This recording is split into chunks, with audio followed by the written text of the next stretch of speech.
തെളിവെടുപ്പിലേക്കാണ് ഷിബില കൊലക്കേസിലെ പ്രതി യാസിറുമായി തെളിവെടുപ്പ് നടത്തി. കൈതപ്പുഴയിലെ കത്തി വാങ്ങിയ സ്ഥലത്തെത്തിച്ചായിരുന്നു തെളിവെടുപ്പ് നടത്തിയത്. CP അഖില വിവരങ്ങളുമായി ചേരുന്നുണ്ട്. അഖില, CP യാസിറിന്റെ തെളിവെടുപ്പ് പുരോഗമിക്കുകയാണ്. ഇപ്പോൾ എവിടെയാണ് അദ്ദേഹത്തെ തെളിവെടുപ്പിന് വേണ്ടി എത്തിച്ചിരിക്കുന്നത്?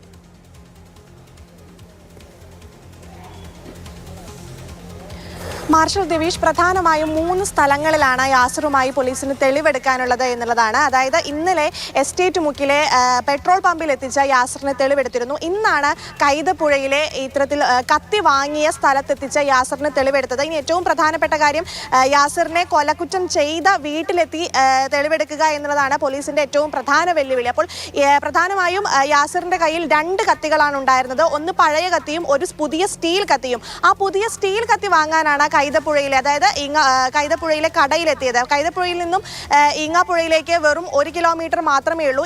ഇവിടെ നിന്ന് കത്തി വാങ്ങിയാണ് ഈങ്ങാപ്പുഴയിലെത്തി ഷിബിലയെ അതിക്രൂരമായി യാസിർ കൊലപ്പെടുത്തിയത്. ഇപ്പോൾ അവിടെ എത്തിച്ച് തെളിവെടുപ്പ് നടത്തിയതിനു ശേഷവും അവിടെ വലിയൊരു ജനരോക്ഷമുണ്ട്. യാസിറിനെതിരെ, പ്രതിക്കെതിരെ വലിയൊരു ജനരോക്ഷമുണ്ട്.